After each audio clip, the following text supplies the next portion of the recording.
Holly have any questions for Yeah, me? I know, right? Okay, I do.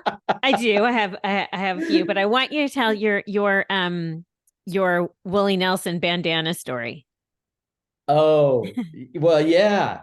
Well, I don't think this had to do with him being high or not. I think it was about how many, like, his performances. Just he was talking about connecting with the audience. It was about, Yeah. that's what we were talking about. It was about connecting with. I was high. That's what it was. Um, but he was talking about, how he sings to the front row every night, and how it's all about communicating to the. And I was saying one night I found myself literally right in front of his microphone.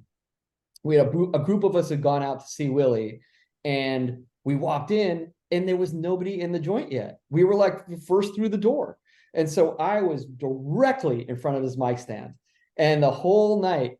Now the place is packed and he's doing this show, but the whole night I'm singing along with him. I never miss him when he comes to LA. I always try to see him.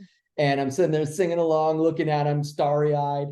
And he looks down at me. And at one point, I'm thinking to myself, I really want that bandana on his head. I don't know why this thought crosses my mind. I just go like, I love that bandana. And right as I'm thinking it, he pulls the bandana off his head, leans down, and hands it to me. Doesn't throw it into the crowd. Literally hands me the bandana.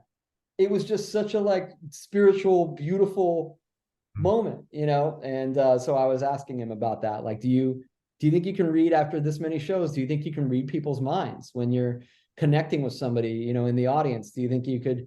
And he's, I think he thinks maybe that's possible. That kind of, there's some sort of transference there that's possible. It's pretty beautiful. Yeah. He's open, he's just an open guy. To anything you get. But I thought you were going to ask him if he remembered giving it to you. No, because I'm sure he's done that 100 times. I'm sure he's done, he's not going to remember that.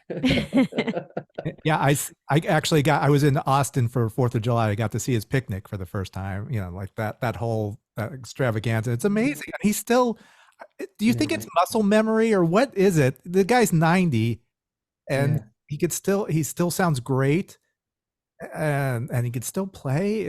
And you don't realize he's 90 until he stands up and saunters off stage like, oh, okay, he is an old man, but clearly what is it about music? Do you feel like you'll be doing the same like once you get? Oh, I hope so. Right, we all do. I mean, but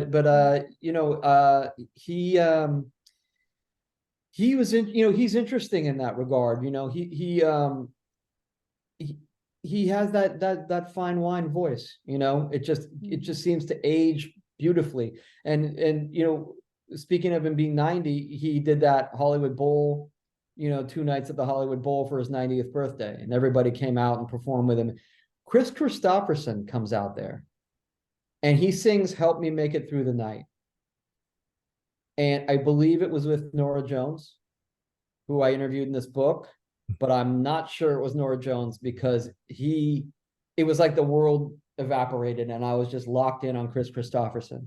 Mm-hmm. And when you listen to Kris Kristofferson sing "Help Me Make It Through the Night," when he's got to be damn near 90 himself, I don't know how old he is, but he was up there and he was fragile. And it sounded like he was saying, "Help me make it through the night." And it was the most beautiful version of that song I've ever heard in my life. It was bringing me to tears because it really, like when we talk about soul and the soul in a vocal performance, give me any pop diva in the world, give me every opera singer in the world. I don't care. Kris Kristofferson at that age singing "Help Me Make It Through the Night" in that frail, fragile voice, man, that is it. Yeah, something to be